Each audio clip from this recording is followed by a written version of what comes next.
मलाई लगी चाटने दूध मलाई। ये बिल्ली का नाम मुन्नी है, बिल्ली है ना। दबे पाँव से मुन्नी आई, दबे पाँव से मुन्नी आई, लगी चाटने दूध मलाई, लगी चाटने दूध मलाई। जिसके उसने दीप जलाई, जिसके उसने दीप जलाई, दूल्हा दूध तो जली कलाई, दूल्हा दूध तो जली कलाई। मुन्नी को आ गई रुलाई, मुन्नी को आ गई रुलाई। मम्मी ने जो आहट पाई, मम्मी ने जो आहट पाई, दौड़ के झटपट पहुंची आई, दौड़ के झटपट पहुंची आई। जल्दी से उसे दवा लगाई, जल्दी से उसे दवा लगाई। लाल आंख और लाल कलाई, लाल आंख और लाल कलाई। 10 दिन तक फिर दवा लगाई, 10 दिन तक फिर दवा लगाई। चोरी का फल बुरा सदा ही, चोरी का फल बुरा सदा ही। मुन्नी ने यह शिक्षा पाई, मुन्नी ने यह शिक्षा पाई। दबे पाँव से मुन्नी आई, दबे पाँव से मुन्नी आई। अब बिल्ली के बाद अभी मैंने बिल्ली की बात करी थी। अब सारे बच्चे अपना अपना सोचेंगे कि हम भी कभी धीरे से चुपके से बिना मम्मी पापा को पता चले कुछ ऐसा काम घर में करते हैं तो वो काम करने से नुकसान होता है, हमें कभी ना कभी लग सकता है, जल सकते हैं, या फिर डांट पड़ सकती है, या फिर पिटाई हो सकती है, या फिर कमरे में बंद भी किया जा सकता है। इसलिए चोरी कभी करना कि नहीं? अभी कौन कौन घर में कभी कभार चोरी करता है? अभी घर में कभी कभी धीरे से चुपके से कुछ किचन का सामान निकाल के खाते हैं क्या? हाँ खाते हैं। और अपनी खाते हैं। हाँ, तो जो कुछ भी काम, सुनो बेटा सुनो, जो कुछ भी सुनो बेटा, बहुत अच्छी अच्छी चीजें हैं। पंडित जी चले जाएंगे ना 5 दिन बाद, कोई सुनाने वाला नहीं मिलेगा। फिर आपकी यदि आप चाहते हो कि कोई आगे पढ़ाए तो आप अपने यहाँ अपने भाभी लोग से, मम्मी जी से, या फिर अपने कोई भैया से उनसे बोलना कि पंडित जी से पोएम ले लो, पंडित जी से भाग ले लो। और वैसे ही आप मुझे हफ्ते में या सारे 7 दिन कोई आ सकता है तो ठीक है, नहीं तो हफ्ते में कम से कम 1 या 2 बार पाठशाला लगवाएगा। लगवाएंगे क्या? आएंगे बच्चे? आएंगे? 1 दिन का कर लो। अच्छा, संडे का करोगे? पक्का? संडे को। और संडे को करने का और भी फायदे हैं। कभी आपसे चुटकुले सुनेंगे, कभी आपको चुटकुले सुनाएंगे, कभी आपसे गेम कराएंगे, कभी हम गेम करेंगे।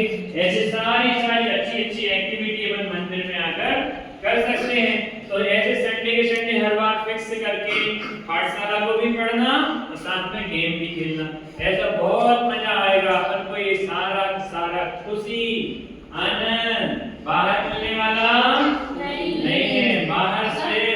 बाहर क्या होता है? बाहर सिर्फ एक दूसरे को गंदा कहा जाता है। जैसे दबे पाँव से ऋत्विक आया, दबे पाँव से दिवांशी आई, दबे पाँव से नव्या आई। ऐसा है ना, धीरे से अपन करते हैं, मम्मी को पता नहीं चले, चलो उठम कर दिया, चुपके से बैठ जा, आगे नहीं तो समझ जाएगी। अरे अपन ने मोबाइल देख लिया, धीरे से पता नहीं चला, मम्मी को रख तो चुपचाप से। ऐसे करते हैं? करते ही नहीं करते? बेटा आपको थोड़े और ऐसे करके बेटा करो, बैठ जाओ, बीच बैठ जाओ। आई दबे पाँव से खुशी आई, दबे पाँव से खुशी आई, दबे पाँव से खुशी आई। लगी चाटने दूध मलाई, लगी चाटने दूध मलाई। जिससे जिससे उसने दीप जलाई। घुला दूध तो जली कलाई। मुन्नी को आ गई रुलाई। मम्मी ने जो आहट पाई। दौड़ के झटपट पहुंची आई। जल्दी से उस दवा लगाई। कभी मम्मी आपने देखा है, आप बच्चों को कुछ हो जाता है, लग जाता है, या कभी पापा पिटाई लगा देते हैं तो मम्मी दौड़ के आती, पास में नहीं आती? आती है कि नहीं आती? बेटा अगर लग जाए तो कौन पास में आता है? मम्मी। इस पोयम से ये शिक्षा मिलती है कि मम्मी बच्चों को बहुत प्यार करती कि नहीं? करती है ना। लेकिन यदि कभी मम्मी को गुस्सा आ जाए तो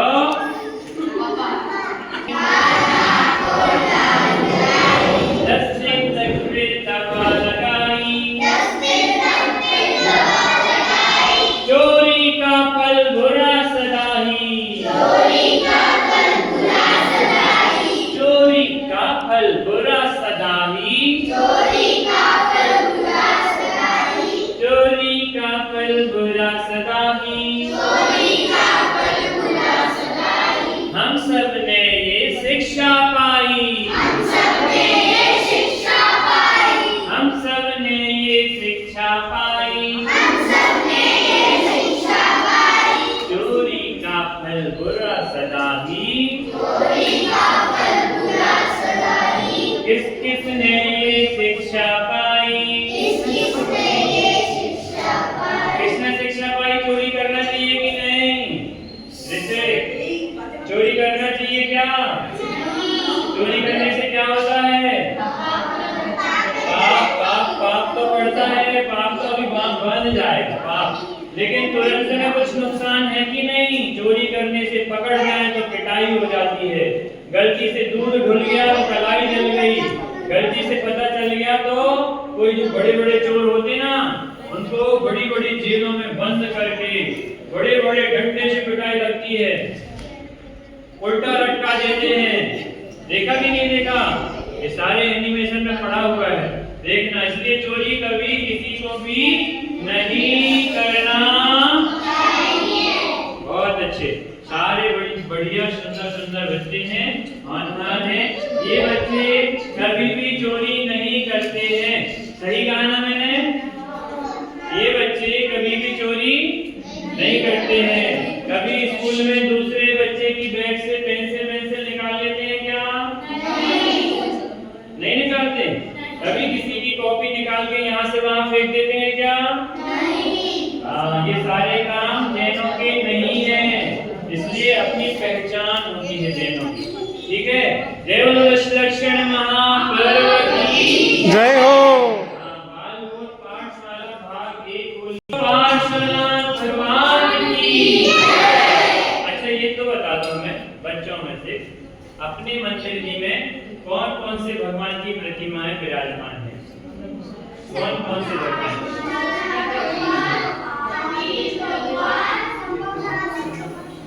इसके बाद राजेश भैया बताएंगे। एक तो अपने पारसनाथ भगवान, संधा प्रभु भगवान, महावीर भगवान, फिर पारसनाथ भगवान, फिर शांतिनाथ भगवान, फिर सिद्ध भगवान, फिर आदिनाथ भगवान, फिर शांतिनाथ भगवान, फिर सिद्ध भगवान, फिर अनंत भगवान, फिर नेमिनाथ भगवान, सिमंदर स्वामी, नंदीश्वर देव। तो चुका करो।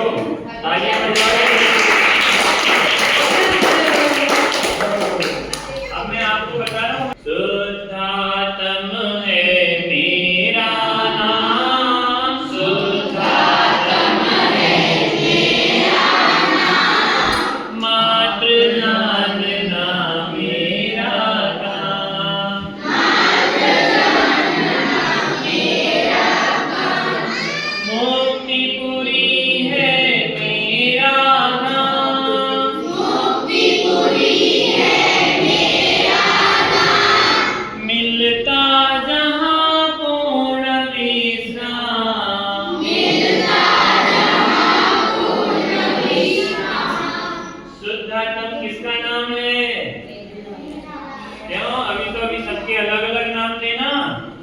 यहाँ पर भगवान कह रहे हैं जीवन।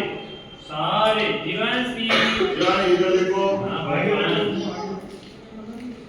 देखो भैया क्या कह रहे भगवान, नहीं करो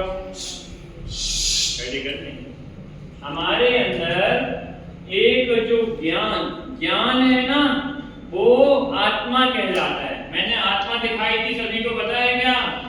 अच्छा, और लोग आए नहीं होंगे तो उनको आत्मा दिखाई नहीं। अभी हम दिखाएंगे आत्मा कैसे, अपने अंदर ज्ञान है तो कैसे समझ में आए ज्ञान है ना, अभी दिखाएंगे।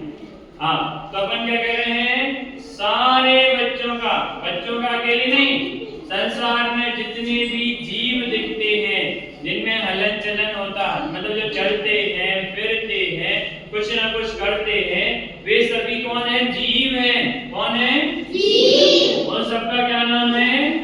शुद्ध आत्मा। सबके अंदर शुद्ध आत्मा है। क्या नाम है? शुद्धात्मा। तो फिर सबसे पहले में पहला शुद्धात्मा कौन हुआ? मैं। सारे बच्चे अपने अपने ऊपर हाथ रख के कहेंगे, शुद्धात्मा है मेरा नाम, आत्मा नाम मेरा नाम, मुक्तिपुरी है मेरा नाम, मिलता जहाँ पूर्ण विश्राम, जहाँ भूख का नाम नहीं है, जहाँ प्यास का काम नहीं है, खांसी और जुकाम नहीं है, खांसी और जुकाम नहीं है, आदि व्याधि का नाम नहीं है, आदि व्याधि का नाम नहीं है। आदि यहाँ पे लिखा ना, आदि व्याधि 2 नंबर और 3 नंबर लिखा उसमें नीचे देखो। आदि का मतलब है मानसिक रोग। आदि यानी मन में जो रोग हो गए उनका नाम है आदि। और 3 नंबर पर लिखा व्याधि। व्याधि का है शारीरिक रोग। व्याधि यानी भैया शारीरिक रोग, जैसे बुखार आ जाना, सर्दी हो जाना, सिर दर्द करना, पेट दर्द करना, पैर दर्द करना, ये सब क्या कहलाते हैं? शारीरिक रोग। और मानसिक रोग कौन से कहलाते हैं? मानसिक रोग मन में कुछ का कुछ चलते रहना, कभी ये चाहिए, कभी वो चाहिए, कभी ये खाना, कभी वो खाना, टेंशन।